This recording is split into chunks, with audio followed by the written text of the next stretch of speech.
Hi, hello. Welcome to another episode of Isaiah's Newsstand. It's your host, Isaiah Edwards. The date is August 27th, 2022. It is Saturday. Yeah, it's been a nice day. Overall, good weather. Let's see. For me, what is the personal news to give you? Honestly, not much. I've been working. I'm trying to think if there's anything else to really add there. There's no food corner. I wish there was. I wish I had something like spectacular to tell you. Nope. I've been eating my regular little meals that make no sense to anybody. But overall, things have been good. Been in a good mood, good spirits overall. So I'll take it. Besides being exhausted, but hey, I got some R&R a little bit. Got some little rest coming right now. So at least for like tonight and tomorrow. But yeah, we get to podcast, get to talk to the world, and talk about some news, catch up with y'all. So yeah, let's just actually get into it, huh? We can start with the Ukraine stuff. I believe this week marks the 6 month, I guess, anniversary. I guess we're counting in half months or half years right now. Which makes sense. But it was also coincides with Ukraine's Independence Day, which they had a bit of a damper because there was definitely fears that Russia was going to do some kind of act, some kind of operation, and sadly, that did happen. It took place on Wednesday. Oh, I'm kind of getting ahead of myself here. We can go ahead and run the title like we usually do. The first article I got from Yahoo News, and I got this from also via the Associated Press. It says 22 people reported killed in Independence Day attack in Ukraine. Now, that number might be, a little bit higher, maybe lower, I'm not sure. The numbers can always vary throughout, a week when you hear something, and then article to article. So, but in this, they say 22 people, also including an 11-year-old, and this took place at a train station in Chaplin. Let's see. The rockets hit 5 passenger rail cars. So that's a lot of damage. Really, just not. It's sad that this is still happening, and I do feel like I was talking to a coworker, and I mentioned Ukraine or something like that, because I talk about it once a week, and he's like, do people still care about that? And I'm like, no, not really. And I that's just personally how I feel. Even though I do cover it, I feel like the whole point of my podcast is to move lockstep with what I hear in the news. And I know, at least via podcast, obviously news articles, stuff like that, there's just always something out there about it. But as in regards to people, do people personally care? I've said this on and off throughout the coverage of everything. I just feel like it wanes and it waxes, but mostly wanes. And I think that's just a trending thing. Now, let's see. This article does go on to talk about some other stuff as well, which I wanted to kind of hit.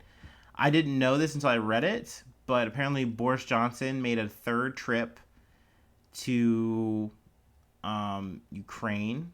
So I was like, oh, okay.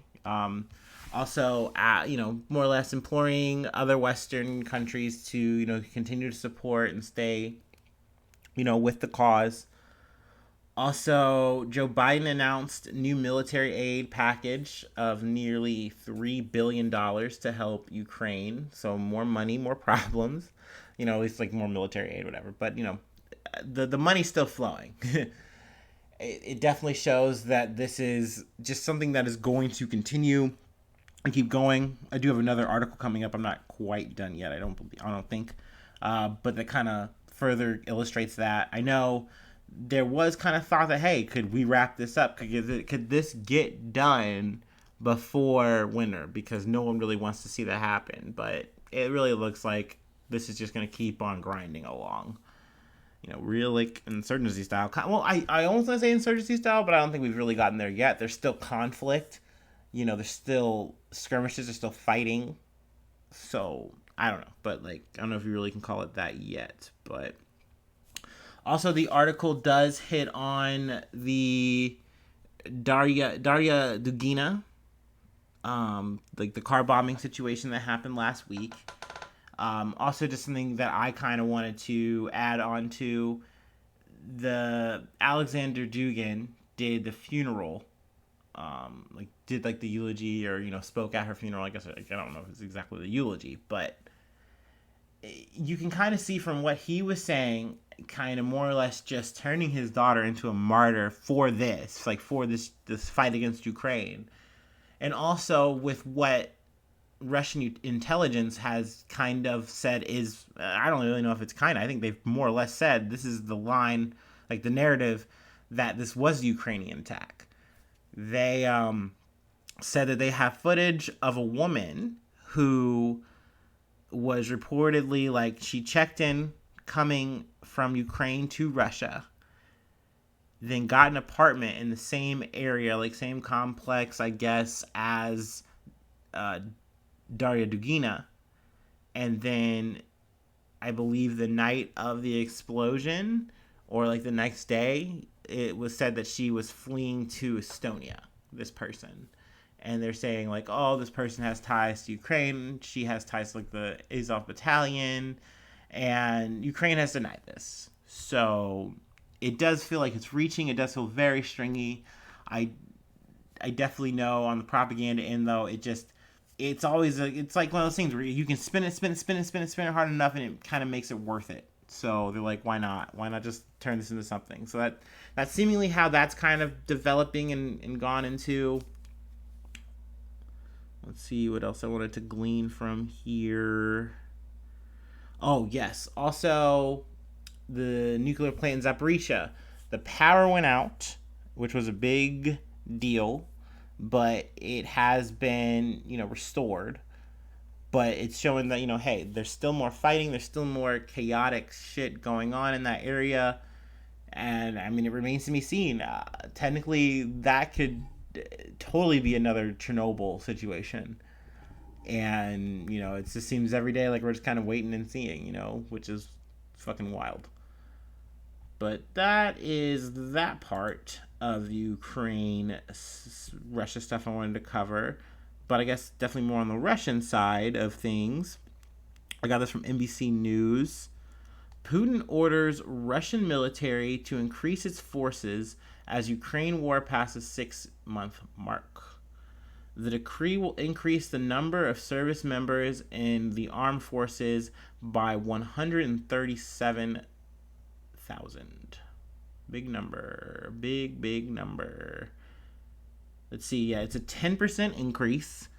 And it would bring the total number, once actually put into place, which I believe they're aiming for July 1st of next year, to 2.04 million. Now, something I didn't know about, but it doesn't really surprise me, that Russia still has a draft, conscription kind of thing, and that, the ages are 18 to 27. So essentially, it's just a matter of raising up the volume of, conscriptions, and calling them to service, calling them to fight. So I think it's something that Putin has tried to avoid. He's definitely had mercenaries and other kind of services, like the Wagner Group. I know they've set up things like a program to recruit people from Syria to fight, for more or less it's money that can help their lives out and get them through. But essentially you're sacrificing yourself, but for just some random ass fucking, I don't know, you're more or less filler fodder. I don't know, crazy shit. But essentially, I guess they're finally biting the bullet now and saying, hey, we need more. We just need more bodies. It has to happen. So that's a development for sure. It's definitely showing that look, we are going long here. Obviously, the initial plan of saying, hey, we're going to just kick down the door and we're going to hit, Kyiv and we're going to take it all over, that shit didn't work. And, they've definitely consolidated things now, but nothing is for sure. Ukraine is getting more and more military aid every day, every month. And, they're showing that they're going to keep fighting to the end. So, and in terms of any kind of peace talks, any kind of concessions, I kind of think that's bullshit. I don't think it's going to happen. I would like it to. It's an inevitable end that has to happen in any kind of war. But both sides at this point are saying we're not ready to do that, though. So, I think this is definitely one of those signs that it is going to go long and longer, So that is more or less what I wanted to talk about for the, Russia-Ukraine installment. Keeping it international, though, this is also, I guess you could say, an update. We've covered a little bit about it. Just a situation in Pakistan in terms of government. I do also believe, too, that I think they had some flooding, but that's just kind of something that's going to get probably lost in the cracks from this podcast. But I wanted to talk about the former Prime Minister Imran Khan, actually in the title here. Got this from Yahoo News via Los Angeles Times. Former Pakistani Prime Minister Imran Khan charged with terrorism. So, this is on the heels of him, losing, power. There was a vote of no confidence. We've, kind of covered the situation. I know, obviously, I never do super good when it comes to these international issues because I feel like I'm just, not just one step behind, but two, and there's, a lot of history, stuff like that. But essentially here, the Pakistani police have filed terrorism charges against Imran Khan. And at first when I read it, I was kind of like, man, it does seem like they're a little bit out of pocket. Obviously this guy wants his position back. He's going to fight to make that happen, and he's going to, push for it. And also he has said things like, oh, this is all a plot. The U.S. and the Pakistani government and the military, they're all against me. They're all against us. And he's been really trying to rally up the people. And now, this is not just a normal politician. It's very much in the same vein as Donald Trump. And I do feel like that way of doing politics, being a populist, leaning on that kind of energy, that kind of vibe, is just, it's just the way of things. And I'm not even saying, I feel like it's definitely worded like Trump coined it, but I just think it's just such a great example in our time. But I think a lot of politicians just kind of make this play of just appealing to the people, appealing to their quote unquote sensibilities, and trying to act and say that they're anti-government. But the second they're in government, shit just doesn't work. And it's just yeah, you're just another cog in this machine. Every time this happens, wheels almost always fall off. And sometimes even worse because these guys were just pretty people that you elected. They had no political acumen, and they just drove the government, they drove the state, the country, whatever, into just fucking more ruin. So, even so, he's saying all this, he's popping off, and I'm like, okay, the terrorism charges to see, when I heard about that this week, I was like, that's intense, it's pretty crazy. But kind of going into how he's been going about it, it does seem to at least kind of make sense. And then also, too, I believe it's kind of alleged in this that the Pakistani government has kind of used this as a tactic, as controlling the situation, bringing quote-unquote balance, I guess you could say, for themselves, for better or worse, depending on your point of view. So, essentially, he's been charged, but there wasn't a move to arrest him yet. The court of Islamabad had issued they say in the article, so-called protective bail for Khan for the next 3 days, preventing police from arresting him over the charges. So, that's kind of a big deal, but he's still going to have to, show up, and, he has been. It also is said that like he normally has like really flashy, loud retorts, stuff like that. But on this, he when they saw him, get into court and talk on the bail hearing, he was business. So, we'll see. Here's a quote from him though. We will take over Islamabad, and my message to police is: don't be don't be part of this political war anymore. Oh wait, no, that's Ali Imran Khan. This is a former prime minister under him. So essentially, there's just been kind of mass appeals from him, any of his like group that are just saying like, you guys got to stop. You guys got to like fight the power here, more or less. And I think that these are the kind of things that can add up against you in a situation where a government is saying like, oh, you're getting a little terroristic, you're getting maybe a little bit too hot here. So, and essentially, obviously, this is being looked at as like a political assassination attempt, if you will. I believe there is a chance of like 5 years of jail time, but then on top of it, he couldn't run for political office anymore. He couldn't run for prime minister. So it's a big deal. There's definitely a lot of stake, it seemingly, for both sides. And this is something that I thought was really interesting. He made an appeal when, I believe this is like a sort of rally. Yeah, let's say it's a speech that he did at a rally in the city of Rawalpindi. Let's see what he says here. A plan has been made to place our party against the wall. I assure you that the Sri Lankan situation is going to happen here, Khan warned, referring to the recent economic protests that toppled Sri Lanka's government. Now we are following law and constitution, but when a political party strays from that path, the situation inside Pakistan, who will stop the public? There are 220 million people. So, I mean, it's just definitely one of those things where he's trying to like stoke fear and flames. And like, that is honestly a really smart comparison to make to people, because that's when you look over and you go, yeah, that could be us. That could be us. And you start to freak out. You start to get scared. And that's the kind of talk that I can understand the government going like, you don't like this, man. Like, you're kind of definitely out of pocket for this. So, I don't know. Also, it is claimed that his political aide, Shabazz Gill, was abused while he was in custody.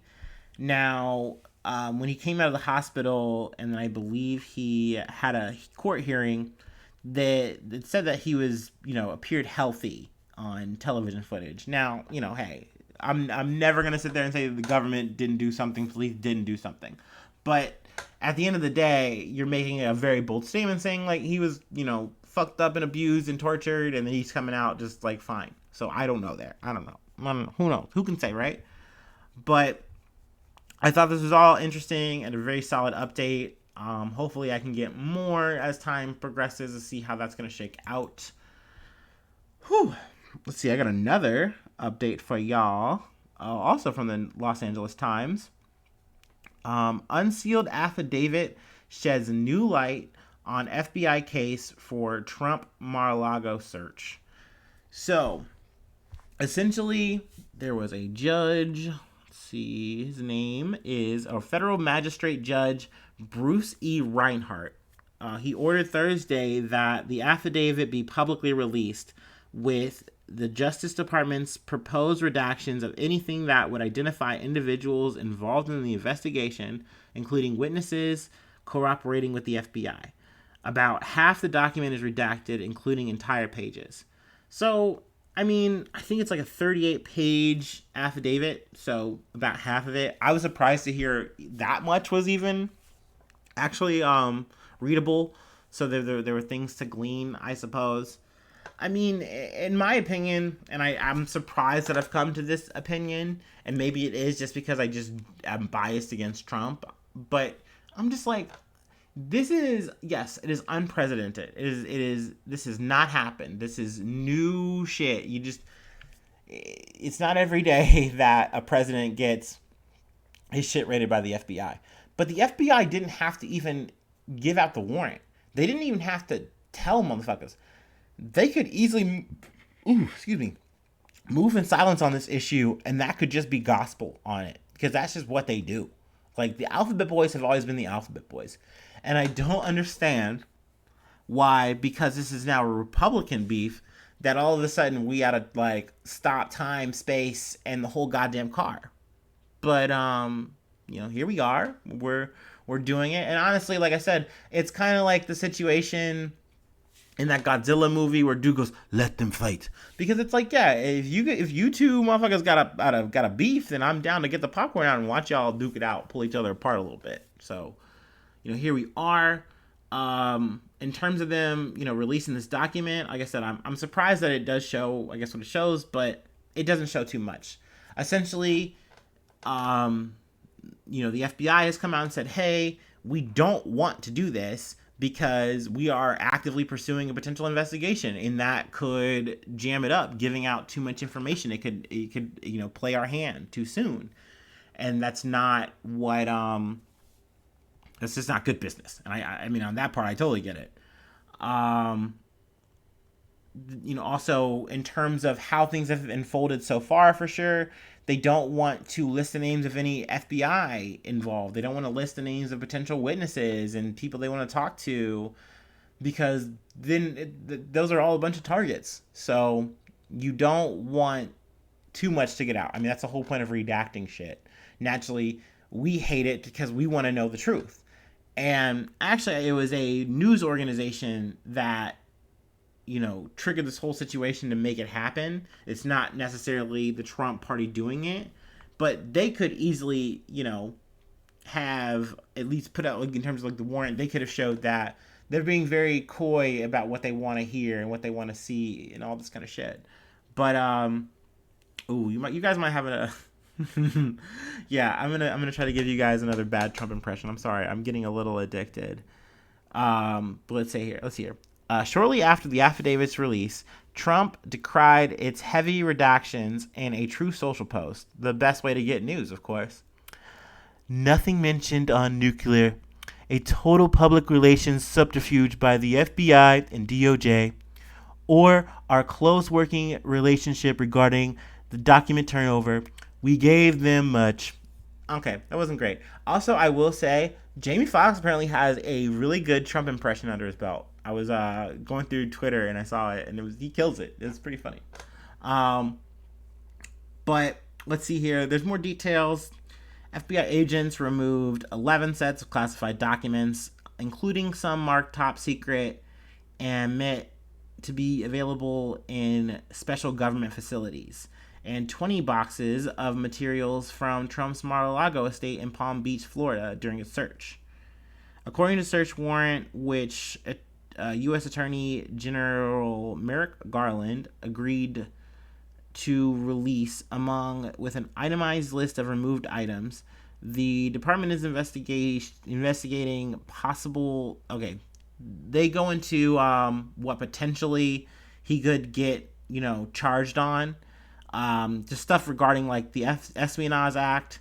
You're not allowed to take documents. You're not allowed to, and in a way, I can understand how, as a civilian, you go, what do you mean? Like, these documents are just pieces of paper. Don't you have copies? Don't you make like backups or whatever? Like, who cares? Like, it's minor shit. But kind of how we discussed the last time that we talked about it, these are documents that are supposed to go to the National Archive at the end of a person's term. So once the president is out, these documents are supposed to be moved to the archive and stored. They're there for historical purposes, but they're also there for protection, because this is a government building that is a protected area. Mar-a-Lago is not that. Now, Trump has argued but put up no evidence that he has declassified these while he was in power. And or even that he could, because like you said, you have to like actually have like notice of that, but there isn't. There is no evidence that ever happened. He didn't do it in some secret thing. He's just making that fucking shit up.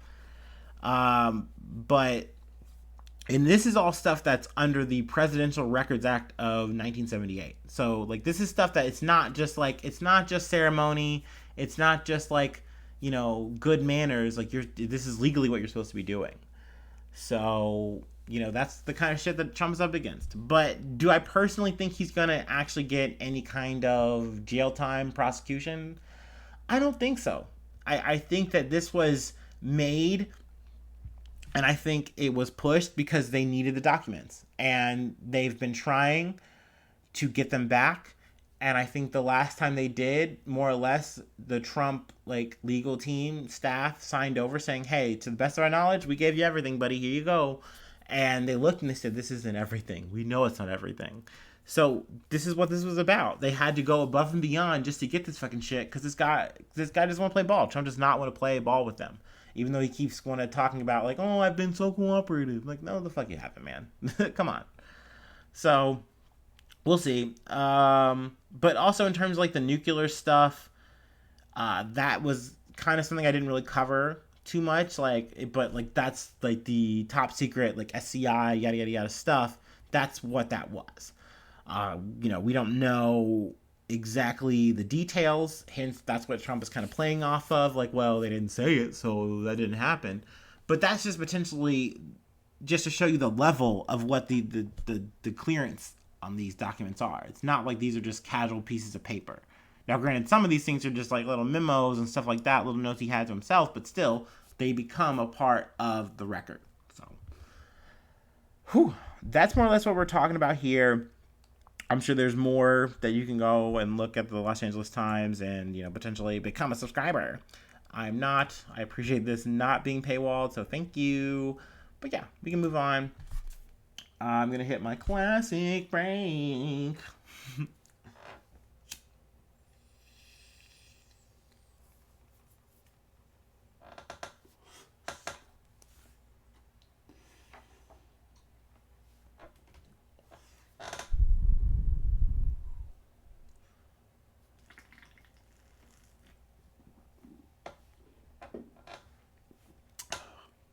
I hate knowing I'm going to burp.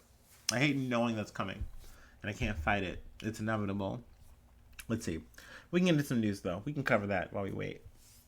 I got this one directly from the Associated Press. Let's see. Student loan forgiveness could help more than 40 million. Now, this is the good news. As good as I think we're going to get for a little bit, okay? Essentially here, Biden finally did something with the student debt. He is more or less going to do what he can, I guess you can say, kind of circumvent, sidestep Congress a little bit here. I believe he can work with the Department of Education, and with the combined use of they're tied with the loans and all that kind of stuff, they can just absolve the debt. They can just delete it. Now, obviously, this is definitely one of those, how do you say, cut the baby moments, because Biden, rode the wave of talking about debt cancellation, but when really pressed about it, he said he would like to see something like $10,000 happen, which is something. It's not nothing.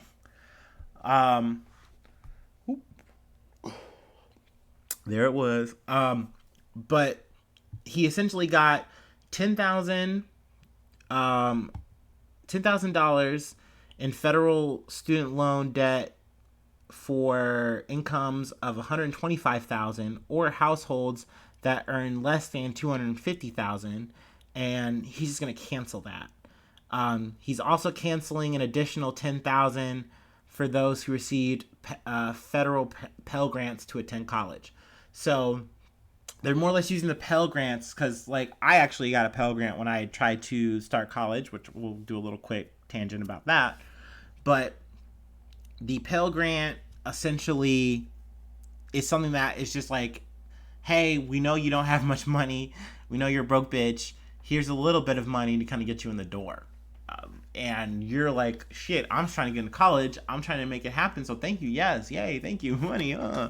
So they're using it as a bit of a marker to say, hey, now there's a ton of numbers on this shit, man. There's a lot of details here. And that's where the devil lives. And I stay away from that, man.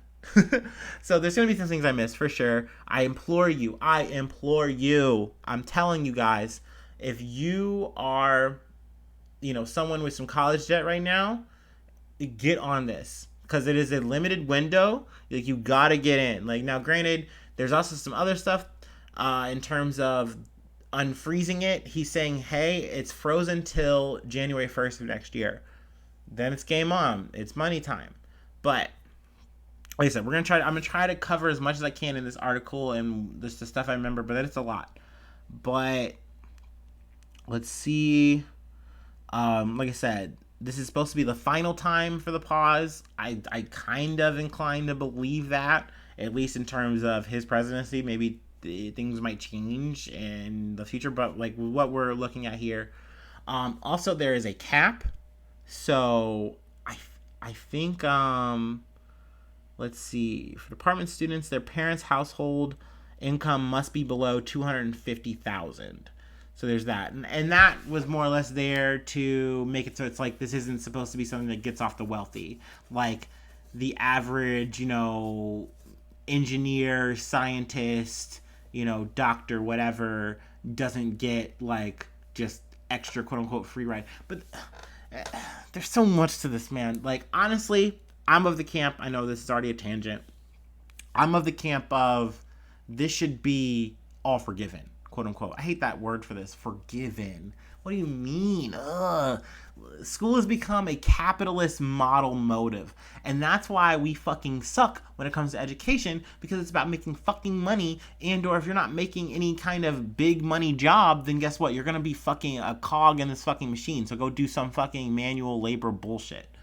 I hate that, because if you just quote unquote socialized the education system, everyone could have an education at a good, decent price, or I don't know, let's get fucking crazy maybe with the thought and say for fucking free. Wow, wow, wow. I know I'm going full socialist, I'm going full commie, but like, it makes sense. It really isn't the craziest fucking notion to make something like this, something like goddamn healthcare, just something that's just like normal. Like, it's just tied to you being a human being. But because we need to make it a profit model, and we need to milk the teat of every fucking person who wants to learn and wants to get a real job and like do something with their fucking existence, I guess, quote unquote, because we got to make money or we definitely die sooner. This is what we have, and at least this is some kind of thing that is good. I believe 1/3 of people now can have their debt, their college debt, just done, and they're able to crawl out of this officially. So that is the upside. That is the good news. And you got to take the good with the bad. And we usually get a lot of bad on this podcast, so I'm taking this. But that being said, there's a lot to do here. I agree with, like, obviously the more progressive way of thinking that more should be done, that this isn't enough. I also don't want to split hairs here. I want everyone who has any kind of fucking debt at this point, that shit should just be gone in terms of this kind of shit. Like, what the fuck? There's also been some restructuring in terms of like how the interest works, whereas like as long as you're making your monthly payments, then you're gonna be fine. The government's going to cover the interest. So that's dope. That's fucking cool. Also, I'm not 100% sure on this, but I'm pretty sure it's like if you fall under the 225% bracket of poverty, then like you can just keep going on paying zero. Like I said, don't quote me on that. I feel like I'm interpreting that wrong. That's like one of those too good to be true things, but that's from what I've gathered from also like listening to like other podcasts, stuff like that. Also, I believe in like 20 years that your debt, as long like your debt is going to be forgiven. So that is a cool part. Now, obviously people from the right are just, all up in a tizzy, all up in a hubbub, and they're just crying bloody murder. They're saying this is going to hurt inflation, and Biden has said no, like over time this is all going to definitely wind up bouncing out. Like, yes, this is like involving taxes and stuff to kind of quote unquote, smooth it over, pay the balance, but this is going to work in the net positive over time. Also, because it is making sure that people are paying. So instead of just keep, kicking the can, so to speak. So, also, maybe this is more of a tangent. I don't know how much more deep I'm going to keep going on this, honestly. But I do like that. I got this from CBS. White House calls out Republicans who criticize student loan cancellation but had thousands in PPP loans forgiven. So, not just the White House, and I'm not really getting into the article. I just kind of want to use it as a bump. But in the article, though, they do call out, or the White House calls out Marjorie Taylor Greene, because she comes out and, like, starts talking bullshit, yada, doing her, screeching, blah, blah. And they're like, but Congresswoman Marjorie Taylor Greene had $183,504 in PPP loans forgiven. So obviously she's down to say, "Oh, please help me, help me, help me." Now, granted, those kind of things were for like COVID relief or what have you, but I'm sorry, she's a well-paid congresswoman. She did not need it. She did not fucking need it. But guess what? The government helped her. So why not help actual poor people? Why not actually help people who were trying to start their life and get through and make something happen for themselves? And now they're shackled with this debt that they can never, ever get out from. Honestly, there's a good chunk of people, 2/3, mind you, who are still shackled with probably enough of a debt that they still are going to be stuck with for the rest of their fucking life, sans the forgiveness 20 years or what have you. So, shit. I don't know.